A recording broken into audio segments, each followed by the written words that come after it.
Hey, Taylor. Hey, girl. Today we have somebody who leads from the heart. Oh, I see what you did there. It's very clever.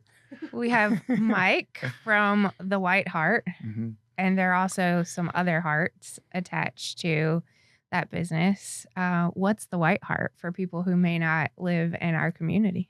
White Hart is Lynchburg's living room. It's, our mission is to curate connection, to cultivate change, and do that. And one of the ways we do that is through what I call tables, and that's just spaces because people connect when they get together. Coffee makes that easy. Food, you have a reason to get together. You spend time eating together. Then there's that natural point of connection. So we like to create those spaces that are, conducive to that. And that's what we do with White Hart. So. What brought you to Lynchburg? Because you're not native to Lynchburg, are you? No, been here 6 years, a little over 6 years. It was Labor Day 2018 that my family moved here. I actually moved here about a month and a half ahead of my family to build out the loft that we lived in for the first 3 years that we were here downtown. And so for me, it's been a little bit longer than that. 6 years. What brought us to Lynchburg? I love that question. People ask that question all the time. Really? And I found out early on, there's really two types of people in Lynchburg. It's nosy people, born and raised. Nosy people, born and raised in Lynchburg, and a lot of them really just can't wait to get out, kind of thing, which I think is typical for like home. It's a hometown sickness, whatever, right? But then the second is people who landed here, and some of them don't really even understand how. It's like we just ended up here. Similar to our story, we left Texas, and there's so much more context to this. I'll spare you all the details. I love to share the story because it's so full of like just uncanny things that you can't explain. I believe to be divine, but we left Texas without knowing where we were going, and that's all we knew was we were supposed to leave. That sounds like a country song. We left Texas. I've written lots of songs about it. In fact, I have a whole series of songs I'd love to get in the studio with at one point called that I just call Songs from the Wilderness. Mm-hmm. You leave kind of the land of your ancestors, so to speak, or the family, or where your comfort. We were there in Texas, my wife and I, for each of us individually for over 30 years. So not just the life we had together, but a life we had apart was all there. Mm-hmm. And so you leave that, and you don't know where you're going. You enter into this space of the unknown, the unfamiliar, and now you're trying to figure out where we're going. We got 4 boys, and we don't have a job waiting for us. We don't have a network. We don't have any. We kind of started going, okay, well, where are we supposed to go? And started looking at like Nashville, where her family is, or some of her family is, like Denver, where I've got some good friends there, and none of it felt right. And then one thing after another, just uncanny. Lynchburg just kept coming on the radar. We didn't know anything about Lynchburg. We didn't know anybody here. We didn't know.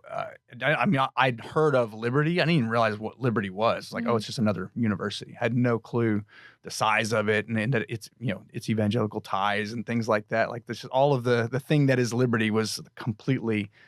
That a lot of people think you end up in Lynchburg. You end up here because of Liberty somehow, and it really wasn't that wasn't us at all. We had no idea until we got here. But just one thing after another. I mean, literally on the other side of the world, we're in Queenstown, New Zealand with friends of ours. And we walk into this shop, and we'd already kind of like Lynchburg had come to the forefront somehow. I don't even remember how. It's like, oh, Lynchburg, we should maybe check that out. I don't know. Don't know anything about Lynchburg, whatever. And walk into the shop and the girl doesn't have a Kiwi accent. So like, oh, where are you from? You know, she's like, oh, I was raised in this little town. You've probably never heard of it. I was in Lynchburg, Virginia. I was like, what? No way. No kidding. 5 minutes later. I love things like that. Isn't that wild? We walk out of there. 5 minutes later, we get a call from my wife's brother, oldest brother, who lives in Alexandria. And he's like, oh, man, there's this family you need to meet. They're really, you know, think along the same lines as you guys and blah, blah, blah, blah. They live in Lynchburg, Virginia. So right there, just boom, boom. It just became obvious, like, we need to go check this out. And so then we did. And again, one thing after another, series of uncanny events that just opened up doors, and it became apparent this is where we needed to go. And I say apparent, there was never any certainty. Like there was always doubt. Like, how do you walk out into the unknown and be sure that that's where you're supposed to be? And you said kind of casually that you have 4 boys, right? Is there ever any certainty when you're raising 4 boys of various ages? You know, I'm thinking about I'm in the throes of parenting adolescents, and I'm not so sure there's certainty in that season. So you probably didn't have a whole lot of certainty. I think certainty, yeah.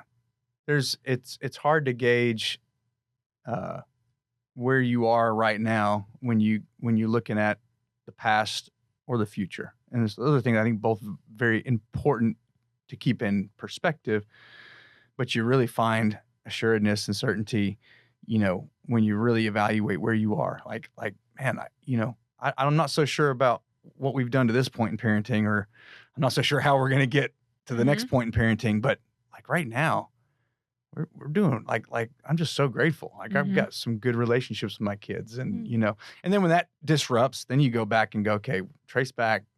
I know we've done this well in the past. You remember, you know, and I think that's kind of the journey of life in general. You have to kind of hold those things in perspective all along the way.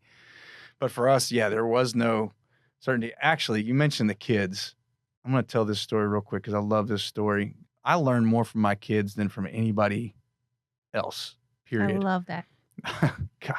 And it's time, you know, sometimes it's like, you know, times you don't want to hear it, but a lot of times it's precious and it's beautiful. And there was a time about 8 months out, I think, maybe a year. So my son, who's 16 now, was 10 years old at the time. And I went back. I had worked at a church there, and they invited us back to do the Easter gathering there. I think I did some music with him or something like that. But I took him with me because he was the oldest. He had the most friends. There's more of his life that was uprooted than the other kids. And so he came back with me, and we go to the church. And man, it was just this beautiful, like just seeing everybody again. And he was connecting with his old buddies and just had a good time. And it was so cool. And we're driving away from the church just kind of with that glow, right? It's hard for me to tell.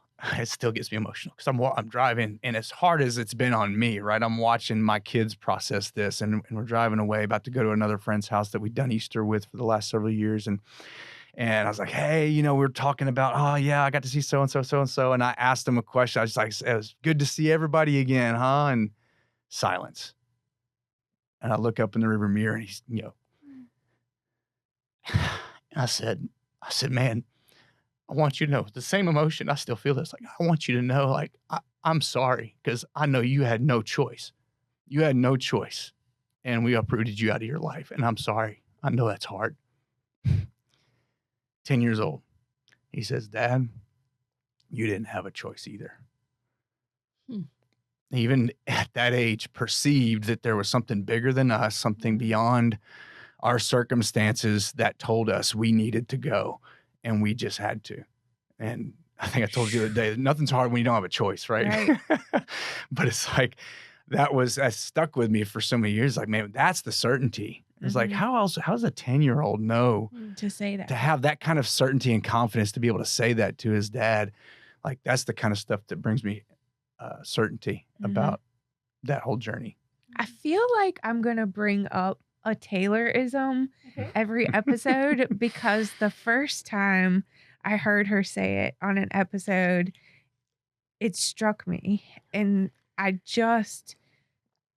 think you need to say it to Myke about what we just talked about with joy. Because I think what you're describing there is that you can be homesick and grateful for your new home at the same time. So say what you said. Yeah. So basically, when I was going to college, I'm one of the people who came to Lynchburg through Liberty. A month before I went to college for the first time, one of my friends passed away in a car accident. And so it was just kind of, the world gets bigger when you are in you're in a mental space where like you're seeing in a world with a sense of cruelty. And that kind of continued throughout my college years. But then, I was able to make all these friends, so many wonderful relationships. I ended up really struggling with my mind at a time where a lot of my friends were getting married. I was in a lot of weddings. So there's so much to work through personally, but there's always a reason to celebrate. So I like to say that life is everything all at once, and it always will be. So whenever there is hard, there is also joy. Whenever there is joy, there is also hard. That's really good. I like that a lot. And it took me a minute when you said that. I was like, I'm not sure I'm tracking it. As soon as you said that, next one, it's always there. You have the choice. That's the thing I think, our culture really struggles with. And I think this is where I lean into with coaching. Like when I coach people, like I'm not giving you something you don't have. I don't have any joy to give you. I don't have any hope to give you. I don't have any whatever. You have it already. It's there. I'm just going to help you make that choice. I'm going to help you discover it. I'm going to help you find it. It's a choice. And it is. That's a really great way to put it. Life is everything all at once. There's also a movie called that, isn't there? Maybe. It's like everything everywhere all at once. Yes. That. Yeah. I heard of that movie and I was like, wait a second. They stole my line. They took it. You should send them a bill. Yeah. The percentage of an invoice. Exactly. Yeah. Another guest talked about he thought his style of leadership was to push people out of their nest because they know how to fly. And what you're talking about is you can fly. We have the innate ability to fly in various ways. And he talked about he felt his part as a leader was pushing someone out of the nest, but also saying, I'm your safety net. So I hear some parallels in what you're talking about. You can't be someone else's joy, just like you can't fly for them. That's something I'm learning a lot because I have that deep desire to help people, to rescue people, to save people, and just through certain relational experiences over the last year or so, I've just learned a lot about like that I need that mentality, like just push them out of the nest sometimes, like I want to be like, help them down, help them, and it's funny because as a father, I'm that way. I'm like, let the boy fall on the bite. He'll be all right, And so I'm not that way naturally as a father, but with people somehow I lost that dynamic. I actually wrote a song not too long ago about that called Save Yourself. And it's a play on words. It's Savior, Savior self, and save yourself. And the idea is essentially, you have the ability to do it yourself. You are, in a sense, capable of being your own savior in a way. Not that we don't need other people, that we don't need a savior outside of ourselves, but in the sense that like you have the capacity yourself. You're so much more capable than you think. Yeah. And that's the chorus line is, I'm nobody's savior, so save yourself. That's, and I had to push this for me. It's a conversation with myself because it's really me going like, I'm not people's savior. And I got to stop trying to act like one. And so anyway. Yeah. That's a hard lesson that I feel like people in this community and beyond need to hear. I certainly do. And it's so interesting that you say you're not like that as a parent, because I'm not either.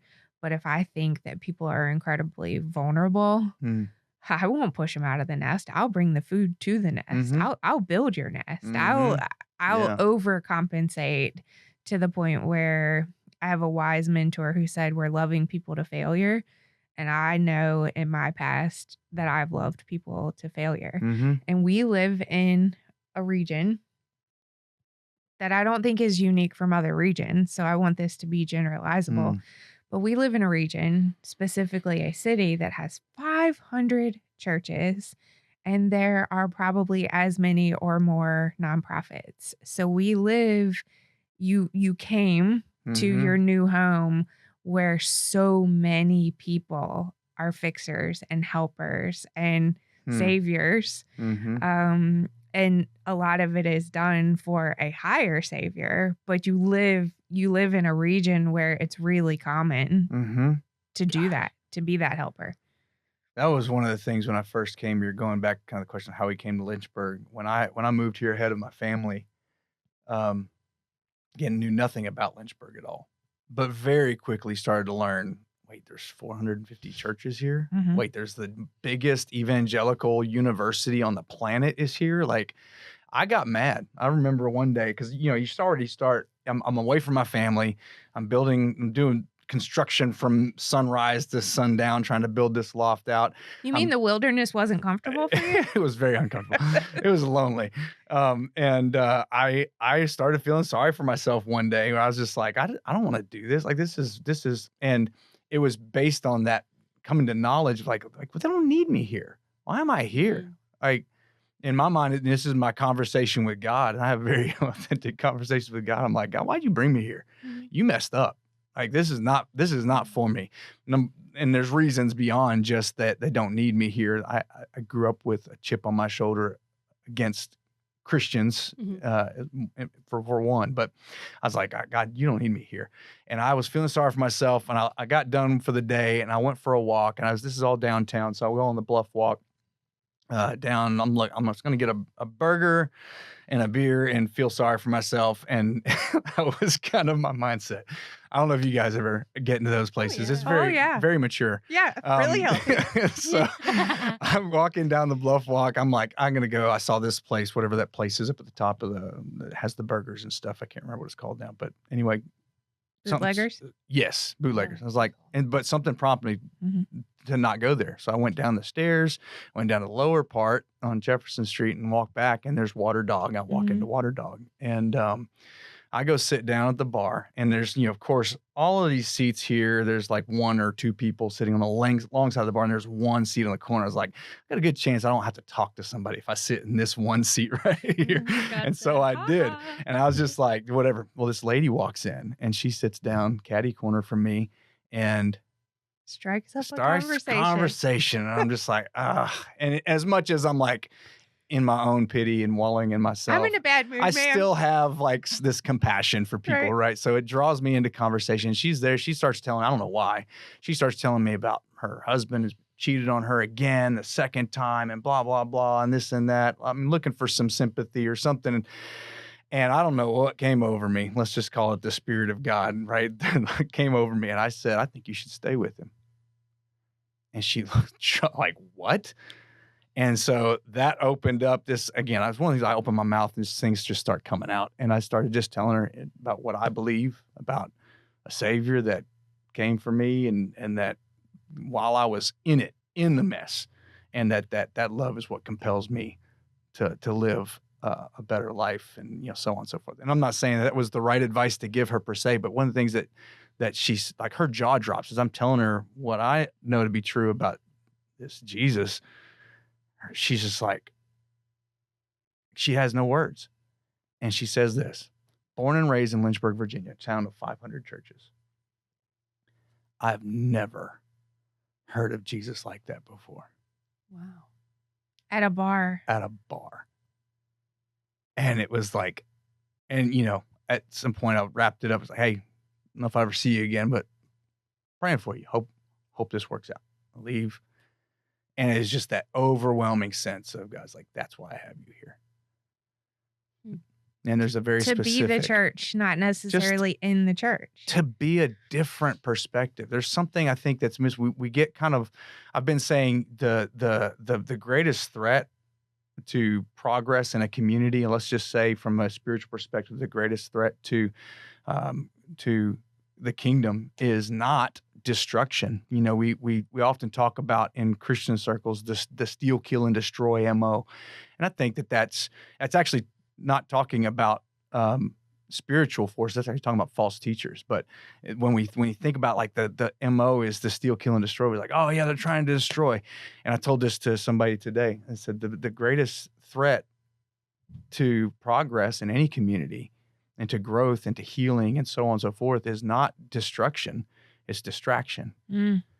And because why would, if you really believe there is a opposition, an adversary trying to oppose good in the world and progress in the world, why would that force destroy you if he can let you be distracted instead? Then you'll distract everybody around you, and that's happens a lot. We'll just say in election season, right? A lot of people were distracted over the last several months, and honestly, still a lot of that happening. But I think that's something to be very guarded against. Is we're distracted. We're distracted. And that's how somebody can be born and raised in a town of 500 churches and never heard what I understand to be like the pure message of the gospel that churches are supposed to be saying. And maybe they did. And maybe they did. But a lot of times, sometimes I say, we can't hear you for the volume, for the noise. We can't hear you for the noise. There's a lot of noise that comes with it. There's judgment. There's whether that's actual judgment or perceived judgment, right? But whatever the noise is, we can't hear the truth for the noise. And that's why I'm passionate about just helping people see what's already there. Like you said, everything's already there. It's already there. I'm not giving you something you don't have. I'm helping you see what's already there. And that was a really powerful moment for me, and has been a sort of North Star moving forward in the 6 years I've been here. Is no, there is a space for me here that, despite the chip on my shoulder that I grew up with, I call it evangelizing Christians. That's a calling for me.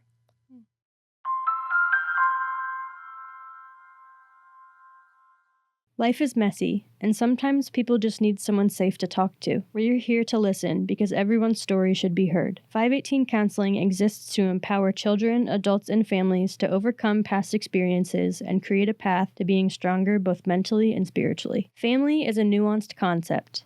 518's family care team brings simple solutions to complex situations through professional intervention, interpersonal support, and parenting education. We strive for an outcome of mending families and keeping children safe. 518's Connect team equips and empowers volunteers with the training and support to serve confidently by matching their passions with opportunities. Our outreach is targeted to build partnerships with individuals, churches, agencies, and businesses. At Hat Creek Camp, we provide exceptional camp experiences with careful attention to the needs of youth, encouraging campers to grow through trust-based challenges and successes. It's a place to build relationships, inspire change, and transform lives.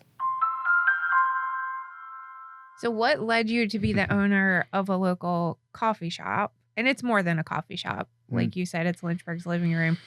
And what else do you do as jobs? I've known you to have a few jobs. Yeah. So White Hart is obviously the cafe there. That started as just coffee distribution. It started with partnerships in other countries where we're seeing, development happening, but we're asking the question, how do we do this sustainably and long term? Because it's the when helping hurts thing, right? There's a lot of models, short-term models that go in, and it's like, man, we've been in this community for 30 years and we celebrate that. We're like, wait a minute, why are we still there? Do they still need us? Like, something's wrong if they still need us after 30 years. They're still at the same level of poverty. They're still at the same level of dependency on something outside. Like, we're creating a problem now. So how can we help develop these communities long-term and more sustainably? And the answer just became more and more clear that business is how you do that. You create jobs, you invest in the local economy. A simple example would be, rather than bringing a bunch of shoes for kids, which I've been on those trips, I've seen people, I put the shoes on the kids. Well, the local shoe guy in that community can't compete with free. You're putting him out of business. You're actually hurting that community, right? So instead, why don't we bring our resources and invest in a local business and buy shoes from him, to provide for those kids. So that's just one example, but a lot of it was like, hey, how can we best develop and support people who are already invested in this community rather than coming in as the saviors again, right? And so as much as we can, we work with some importers that we trust that they're using ethical practices, that they're invested in the communities where they get their coffee from. Or we do what's just called direct trade coffee. We go, we directly source this coffee from a place we've been on the farm. We know the people who run them. We have those relationships. And so as much as we're able to do that, we do. And that's where it started. And then opportunity came up to purchase White Hart, and was sort of the thought was, well, if we want to buy coffee from these communities and support these communities, we got to be able to sell the coffee. And so let's build the market side. And so about White Hart, and then COVID hit, and we weren't traveling anywhere. And so there was no more going and sourcing coffee. So now it's like, let's focus on building this. And so a lot of our energy has been on White Hart for the last several years, but have now in the last couple of years really started working on building back to that origin and the sourcing. So I'm actually going to Guatemala Monday. I'll be there for 2 weeks to work on some of that. But that's kind of where it all started. And that's what we do with White Hart. Now, personally, what I do, I can't just work a job for the sake of a paycheck. I'm miserable. I'm miserable in that kind of role. Like there has to be a purpose behind it. And so, I'm always looking at like, what's my role in this community and how do I, what do I care about? Always been connected to education. Was a teacher for about 7 years in different capacities. Worked some for the 21st Century Grant after school programming in Texas, and as well as a classroom teacher, and got out of that for a lot of reasons, but just there's things I'm really good at with kids and with students, and the things I wasn't good at was dominating me. And so I was like, okay, I need to find another way. But I've always had a heart for public education specifically, not just education. I am big on education, but specifically public education, because there's always going to be a portion of our population that depends on that. And that's there as much, if not even greater in many ways, the part of the future of this community. Yeah. And if we neglect that, then we're neglecting to invest in our future. So been very much invested in the public school system. My boys all go to public school. That's how I first heard of you, because you were a skateboarding parent, right? What's funny is I didn't start skateboarding until I moved here. I'd never done skateboarding when I was a kid. Well, it was interesting. It was very dangerous. The first time I ever heard of you was because you were skateboarding to school, right? To pick one of the boys up, or I don't know why. Probably more downtown. The hill up to Dunbar and RS Paint is not something that I would ever do a skateboard with, down or up. Okay. Some people go down. I'm not on that level. But I think it may be the gym that we trained at. We would skateboard from our house to the gym at Renaissance Academy. And so, yeah, I did pick that up for a time, mostly in solidarity for my boys than anything. But yeah, I do walk my boys to school every Tuesday and Thursday now. And the reason it's Tuesday and Thursday is because the other mornings, Monday, Wednesday, Friday, I drive a bus. So I started driving a school bus. This came from a place of partly needing to supplement as we build out and kind of restructured some of the White Hart management. I realized I don't need to be the one managing, because I'm not a great cafe manager. But I had people that were, and so I was shuffling some of the money that way. I needed to supplement my income, and I thought, well, I'm not just going to go do something, any old thing. What is something that I could do? And I kept getting calls. First of all, every day I got a call. Buses such and such and such and such and such are going to be 30 minutes late, hour and a half late. And I'm like, good grief. what's going on with the transportation? Like, we have these buses getting kids to school late. Like, that's major disruption to their routine and their learning environment. And, you got kids coming into class while the class is already in the I mean, it's just, it's a nightmare. If you're a teacher in that kind of environment, I knew enough to be in the classroom. Like, when kids come midway through class, especially if there's a number of them, oh my gosh, it's so disruptive. And it's so hard to you work really hard to create an environment that helps them focus. It's a major distraction, right? And it's a problem. And so I kept getting those phone calls, and I was like, man, I maintained a Class B CDL, which is a passenger endorsement. I maintained that for just thinking I might use it someday, and didn't really know when. I've had it for 15 years. And I was like, I have a Class B CDL. I could help.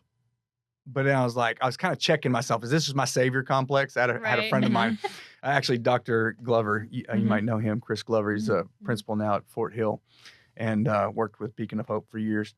One of my good friends, and he's like, yeah, that's that savior. I was like, nah, I don't think so, because I checked it. I checked it for about 3 months, because I kept thinking about it. Yeah. I was like, nah, they don't, I don't need to insert myself there. There's schedule restraints. It's like, man, that's every day, early morning. I've got, in afternoon, I've got stuff I've got to do. And, I don't want to disrupt that. And, it's extra time away from my family, and, all of the different things. And so, but every day I would take my son to EC Glass, and there's a big bus out there with a sign, drivers needed or drivers wanted or something. I kept seeing that. So finally one day I was like, all right, I'm going to call. And I called, and, wasted no time getting me in for an interview and getting me into the process. And longer story, a little shorter. I ended up signing on to drive a school bus. And in my mind, there's different reasons, that brought me to that. Obviously, just that the compulsion that I couldn't get away from, but recognizing the real problem it was for our transportation to be that sporadic, and what that created, the issues that created in the school system, and for these kids. And the kids, again, kids that are dependent on, not all of them, but a lot of them that are dependent on transportation are the ones that are at risk, as we might call them, that are at risk of not getting the support they need, or for whatever reason, their parents are working 2 jobs and they can't get them to school. And so, it's our most vulnerable that often depend on that resource. And so I thought, man, I can at least chip in and help by driving a bus. But then there was also a sense of curiosity. It's like looking from the inside, what's really going on? Why are these problems happening? I sat down with Hope Watts, who's the director of transportation for LCS. She is a logistics genius. And like loves it. I mean, absolutely loves it. But she gave me some insight as to why. I sat down with her. I was like, tell me what's going on. And she told me that, that it really boils down to just drivers. We need drivers. We need people to drive buses. And so since then, learning and there's some other things too. I think there are some perceived barriers that can be addressed. I think there's some actual barriers that can be addressed. But overall, we just need people to know, like, hey, we need people. And so I'm on a mission now to get bus drivers, because this shouldn't be a problem. Yeah. This really shouldn't be a problem. And I love the idea of, and I've said this for a number of years, how you saw the need, how many people could pick up a route. It's almost like the 1940s or 1950s get a paper route. How many people could pick up a route and do their other job, or how many other people have that level of flexibility. And there are so many, you've said saviors, there are so many fixers and helpers and folks who want to be a part of the solution in this community, who really could pick up a bus route. It's a way to mentor. It's a way to minister to people. My dad has started driving a school bus as well. Good for him. Yeah. So for him, I haven't really for LCS or for one of the counties? No, so I'm from Pennsylvania. Okay, so got you. He's driving outside of Philly. But I don't know the specific motivation behind it, other than he loves a side hustle and he loves an errand. Like, he's an errand guy. Yeah. So if anyone's listening to this and you don't necessarily feel that same strong heart call to be a bus driver, if you like running errands, it could be a good fit. Yeah. Yeah.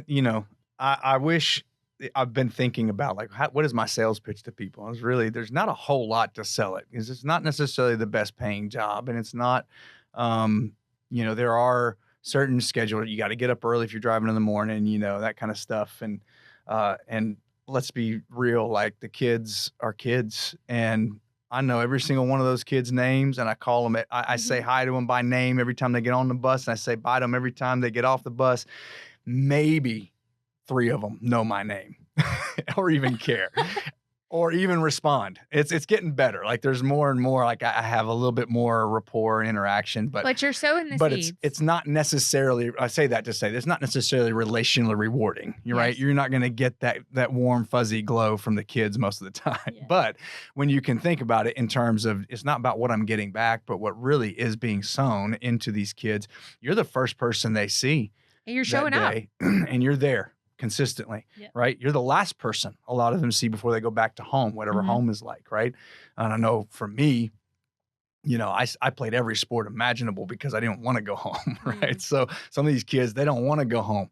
And so you're the last thing, you're saying the last thing that they'll hear before they enter into that environment. That's powerful. That's powerful. So you've mentioned a chip on your shoulder when it comes to Christianity. Yeah. In a way that you're comfortable with. You can tell me to shut up. You can tell me not to ask this question. I'm an open book. Yeah. Okay, cool. What do you mean when you say you had a chip on your shoulder when it comes to Christians, and how do you get to where you are now? In a simple answer, I equated, for the most part, my experience growing up. If you were a Christian, you were a bully.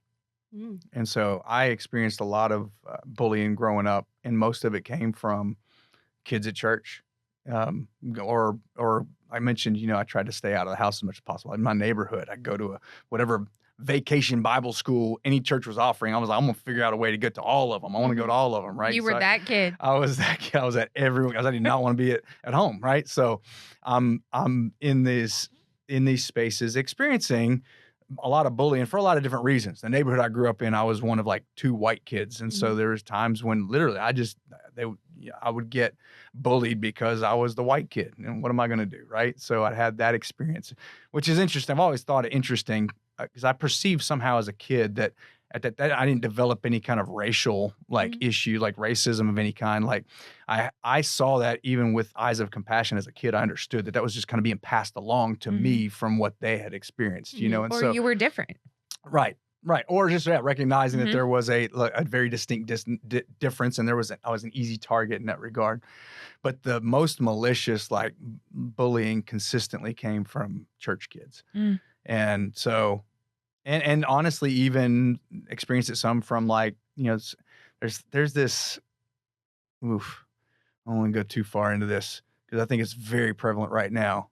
There's a sense that because we're so convinced that we're right, we can be bullies about it and malicious about it. And we can call names and we can point fingers and because we're right. Right. And I despise that.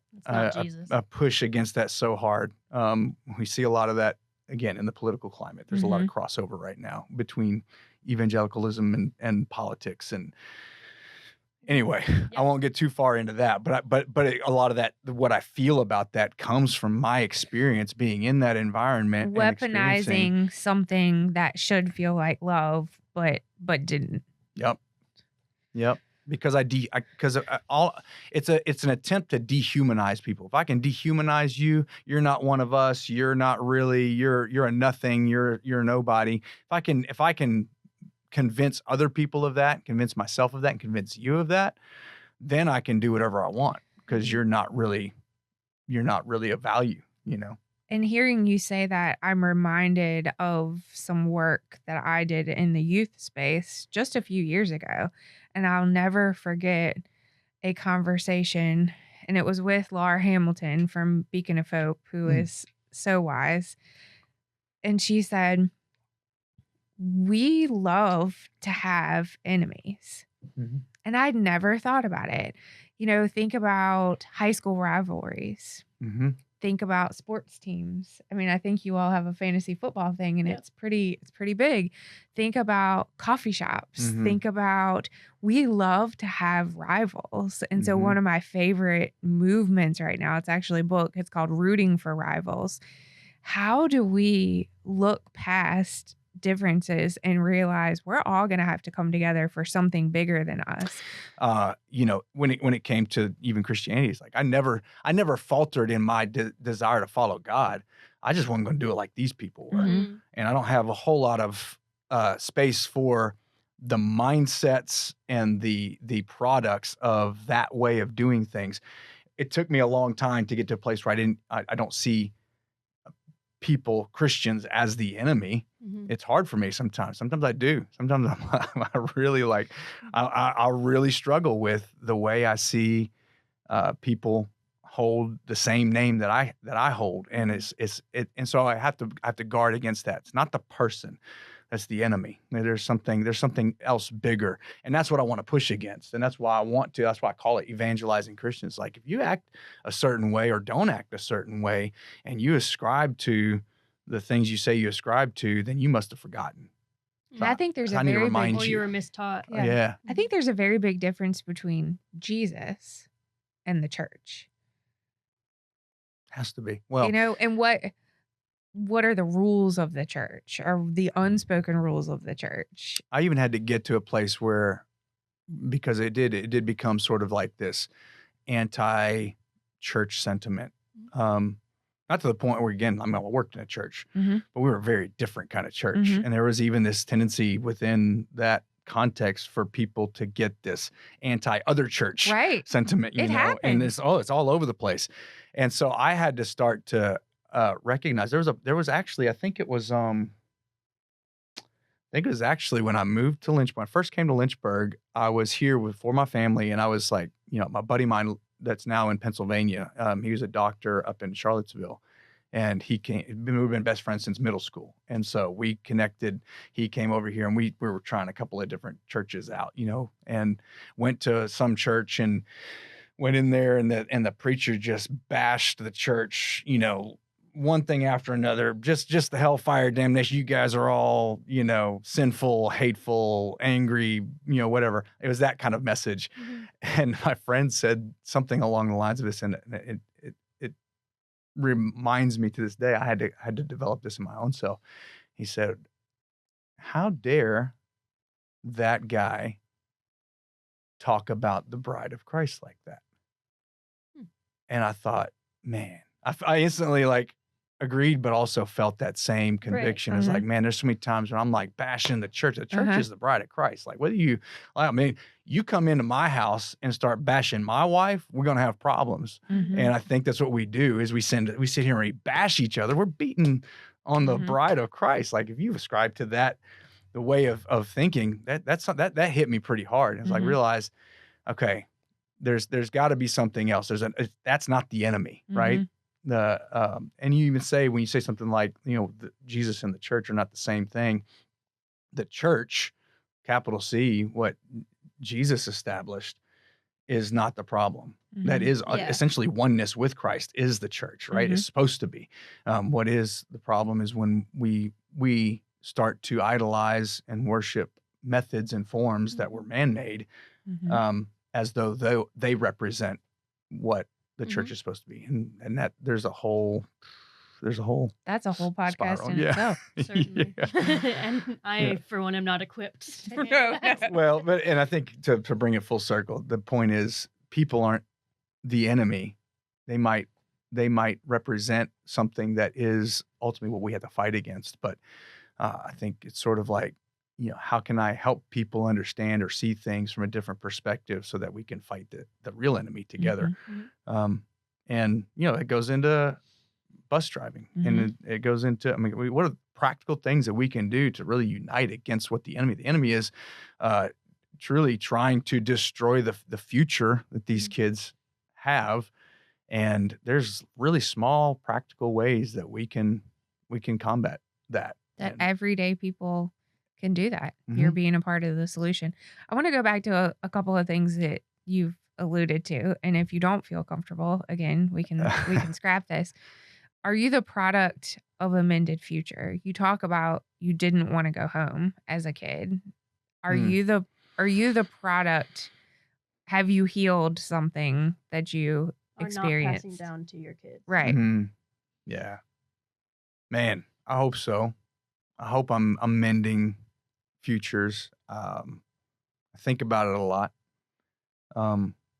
So, little context, because my family was intact until currently. My dad's actually divorcing my mom after like 45 years. Oh, wow. And so what I tell people is really this is just sort of the manifestation of probably what it's been for the last, I think the timeline might be 25, 30 years, something like that. Mm. And so my parents just kind of lived together undivorced. I'd always kind of been I would say the black sheep of the family. But like when I look back on my childhood and I compare it to what my brothers and my sister experienced, it's very different experience. Some of that has to do with me and just the way I process information. But some of it I think has to do with I was just different. I was wired differently. Where are you in the lineup? I'm the second in line. My sister is older by a year and a half. So I'm the first boy. Mm-hmm. And I kind of took on the role of big brother to my sister out of that space. So I sort of feel like I'm the oldest for that reason. But just very different experience. And a lot of it kind of was around, there's a lot of legalism. Again, that chip on the shoulder for Christianity was, it was always, you're not good enough. You're not doing it right. You're doing something wrong.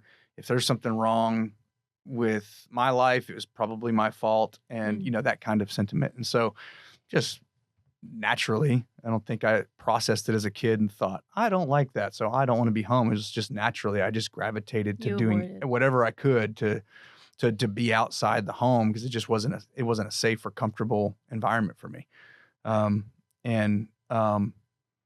So obviously now as a parent, I'm like, man, I want to make sure my home is a safe space. I want my kids to want to be here, Actually kind of drives me nuts the other direction because it's like let's go do something else. Let's go somewhere. When we do a lot of stuff, I was like, I love inviting. I don't like having anything that I can't share with other people. I like having other people into our home. I love taking my family into public spaces and spending time with other people. And, my wife and kids are like, well, just us is fine. I'm like, no, I want to share us, So there's a kind of that whole thing, but I'm grateful. Like, how cool is it that the ideal day for my kids is to just be with the family. Mm-hmm. Like that's wild. It's still uncomfortable for me, and I have to recognize that, But so in that way, I hope that I'm kind of passing on or changing the legacy, that was passed down to me. But the other thing I would say too is, the way you might answer that question, you think about like a mended future. I don't have the backstory of like an overtly physically abusive parents or, drugs and alcohol and the way that can wreak havoc on families. And, I didn't have a lot of that backstory. And, a lot of times we look back and if you're like me, I was adjacent to a lot of it. The neighborhood I grew up in was a lot of broken families and a lot of abuse and a lot of, stuff. And I was adjacent to it a lot, but I didn't have that myself necessarily. And so I think sometimes we tend, maybe if you're like me and identify with this, you look back and you go, man, I don't really have a story to tell. And like, man, no. Your story is that there is a better way, that it doesn't have to be like this. Like this is my heart and my passion for my God babies, because my God babies came from fatherless homes. I was their father figure. My oldest goddaughter calls me dad, calls my wife mom, my other God babies, like they call me for advice, or like there's this determination I have in their lives to make sure that they don't repeat what they've seen. That just because your life was this way doesn't mean it has to stay this way. It doesn't mean you have to pass this on when you start having a family. Like, I want to make sure that they know my godson, man, is hardworking. He's busting it to be a good provider for his family, but he's got a lot of cycle to break. You know, he doesn't know his dad. He doesn't, you know, and the dad that became his dad ended up being no good. And so he's got a lot to overcome, but I'm like determined. I'm going to be the consistent. I call it the love that remains. When it's all said and done, I want to be that one person that you know is going to be there if you need it. You know, maybe not in the way you need it. You know, there's time they'll hit me up for money or something. I'm like, oh, all right, I ain't got no money right now. So, but if you ever just like, they just know they can. And so in that way, mending futures beyond even my own family for people that I believe have been placed in my charge to play that role.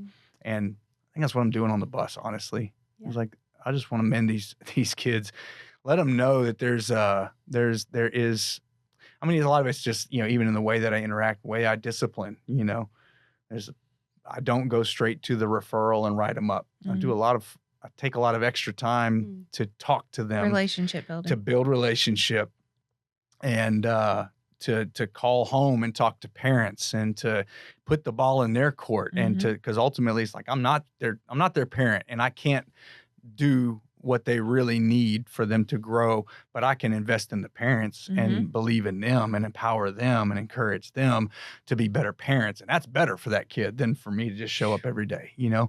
Like, so if I can take whatever position I'm in and leverage that to really get to the root of the matter, I think the best way you can mend futures is to empower and equip people who are mending futures and who have that capacity. And that's what I want to do. So think about the power of the driver's seat. You're doing some of that work from the driver's seat of a bus. So you can do this work from any seat. You probably don't even know this, but there's powerful research behind what you just described for your godchildren, that if you are a non-parental adult, if a child can self-report that they have 3 people who are not their parents who care about them, that they're gonna have more resiliency in life because you don't have to care for them. Their bus driver does not have to care for them. Their godfather does not. You don't have to be there. Yeah. And it's so powerful when someone who doesn't have to be there is there. I had that conversation with a young lady on my bus not too long ago where it's made some comment about, you know, you only ever call my parents and blah, blah, blah, blah, blah. Like I'm singling her out. I'm like, first of all, you don't have access to my call records. Right. You don't know how many parents I've called. Second of all, if I didn't care, I wouldn't be calling. It's my time I'm spending. This is my energy I'm expending. You understand? I do not need to do this. Right. But I want to because I care about you. So it said something like, you know, I had another interaction where, I was asking about, you know, hey, what's going on? And this girl was like, why are you in my business?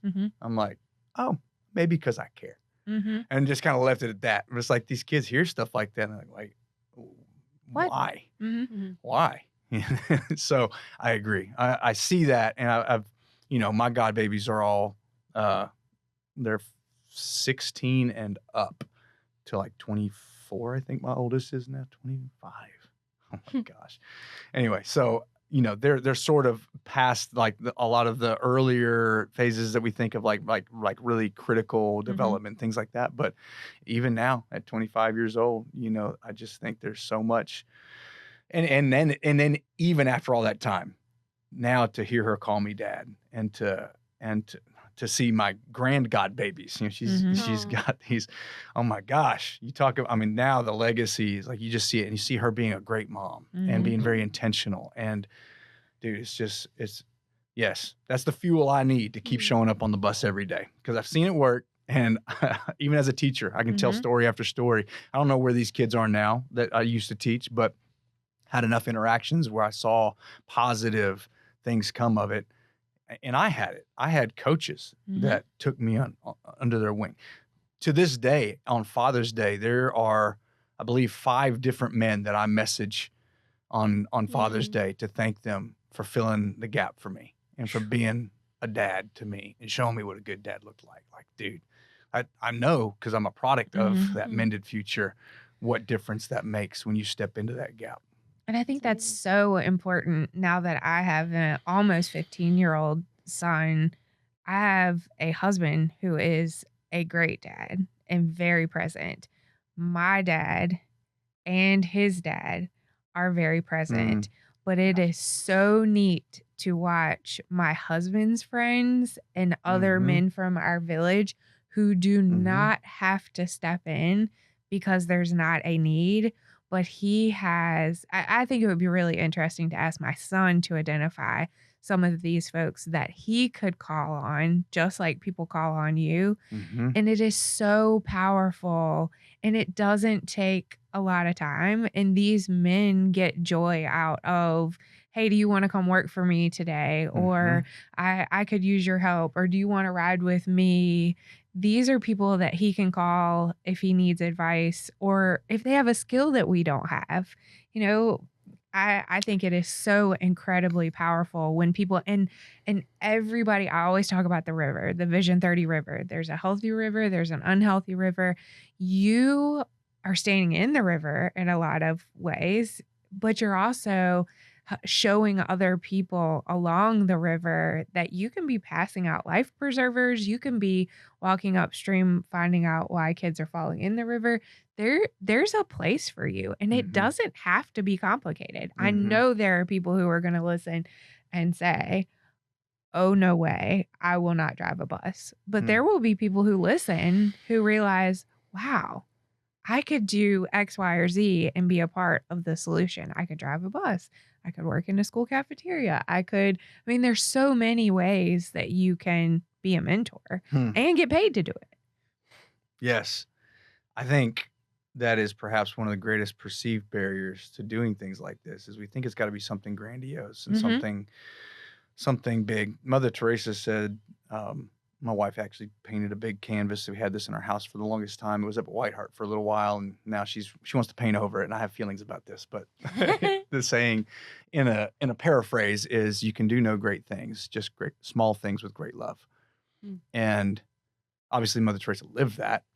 But I think that that's perhaps one of the most important barriers to address is like, stop trying to do great, like big grandiose things. Just do something small, but do it with great love. Right. And bring your whole self into whatever situation you're in and pour it out on others. I think that's so many people don't think that they have the capacity, or they don't, they don't have a story, or they don't have whatever. There's always something. And you identify whatever that thing is and just eliminate that barrier and just be fully you. That's authenticity, right? Being everything you are and nothing that you aren't. Just be that in a space that you're in and watch what happens. Well, I think that's as good a place to wrap up as oh my gosh. Yes. Do that. What he said. Go ahead. Is there anything you'd like to say to the people before we wrap up? The people. Saying to the people. Other than all the wise things you just shared? Well, if there's anything wise, it didn't come from me. It might have come out of my mouth, but I didn't come up with it. So I would, maybe that's what I would say. It kind of goes back to what we were talking about before the podcast is I just have a real desire for people to understand, not only like what you're capable of in the context that you're in, but you have everything you need to do all you were made to do right now. There's not someday or when I get this degree or when I get this knowledge, like you have everything you need right now. It's in you. And be leery of people that are trying to tell you you don't have it and they do, because they're just trying to sell you something, right? Be very careful. You have what you need, and you just need the people around you who can help you see it. And you need the people around you that can help you discover what it is, like that truth is in you. I mean, I can get even deeper philosophically, theologically with this, but I just know you have it in you. And the only thing keeping you from doing what you were meant to do is you. And got to contend with that first. No pressure. No pressure. It's me every day. I have to remind myself. Yep. Thank you for being here. Thank you. Thank you for having me. What an honor. Thank you for listening to the Mended Futures Podcast, hosted by Allison Jordan and Taylor Melvin, produced by Liam Chafin, Sue England, Allison Jordan, Robert Day, Sully Jugar, and Taylor Melvin. You can find us on YouTube and wherever you get your podcasts. If you enjoyed today's episode, be sure to like, share, and subscribe to see more.